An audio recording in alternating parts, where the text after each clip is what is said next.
Hilmar Farid, Dirjen Kemendikbud bela PKI. Hilmar inilah yang ditugaskan Nadiem menghapus nama Kiai Haji Hashim Asy'ari dari Kamus Sejarah Kemendikbud dan memunculkan nama-nama tokoh PKI. Hilmar ini pula yang ingin merevisi film G30S PKI agar PKI jadi korban bukan pengkhianat.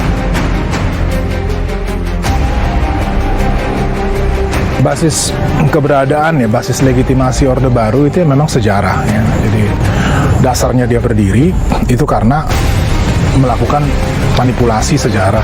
Jadi mulai tentunya dengan peristiwa G30S ya, gerakan 30 September.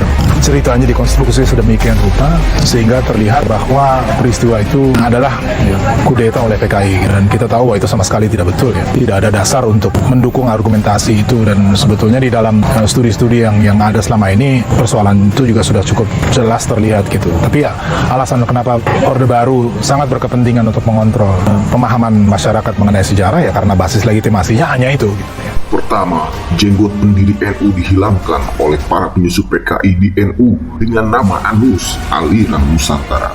Kini namanya dihilangkan dari sejarah. Besok, NU yang dihilangkan.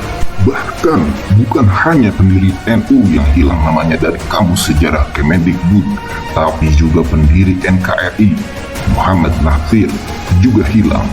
Dan masih banyak tokoh Islam lainnya juga hilang. Semua diganti dengan tokoh-tokoh PKI. Fix, Neo PKI terus bergerak. Siapa bilang PKI itu tidak ada?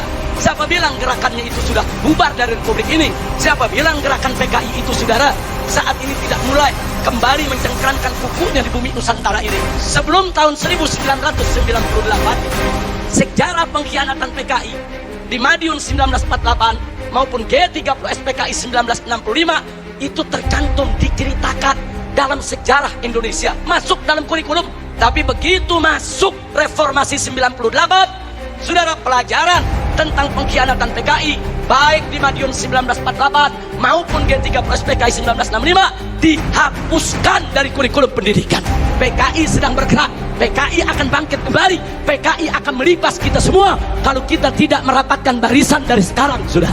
Ini depan belakang Palu Arit, di sini Palu Arit, di depannya juga Palu Arit, saudara. Ini Palu Arit lambang apa? Nah sekarang diganti sama duit baru, ini duit baru ini, saudara. Ada 2.000, ada 5.000, ada 10.000, lagi-lagi yang dinyatakan Palu Arit. Ini Palu Arit semua, saudara. Kita lihat cetakannya, ini Palu Arit, ini bolak-balik Palu Arit, ini juga Palu Arit, ini bolak-balik Palu Arit, saudara. Nah alasannya, oh itu BI, ya kalau kita lihat di bawah matahari, ini memang BI tulisannya. Tapi yang jadi pertanyaan, begitu tidak ada matahari, yang keluar Palu Arit. Jadi bagian Palu Arit dikasih merah, biar jelas, saudara. Bagian yang tidak Palu Arit disamarkan. Kita tanya, saudara, sejak kapan uang negara pakai Palu Arit? Ini bukan fitnah, ini fakta. Jadi kita sudah protes ini. Kenapa ini uang 100.000 yang lama, yang ada tanda kuningnya ada Palu Arit, yang tidak ada kuningnya tidak ada Palu Arit? Kita protes. Nah sekarang diganti dengan uang baru, kita pikir diperbaiki, saudara. Bukan diperbaiki, malah nambah, saudara. Malah nambah, semuanya pakai Palu Arit. Yang 2.000 pakai Palu Arit, yang 50.000 pakai Palu Arit, yang 10.000 pakai Palu Arit, yang 1.000 pakai Palu Arit, saudara. Yang 20.000 pakai Palu Arit. Ini negara, saudara, negara Pancasila atau negara PKI? Lengserkan rezim Neo PKI.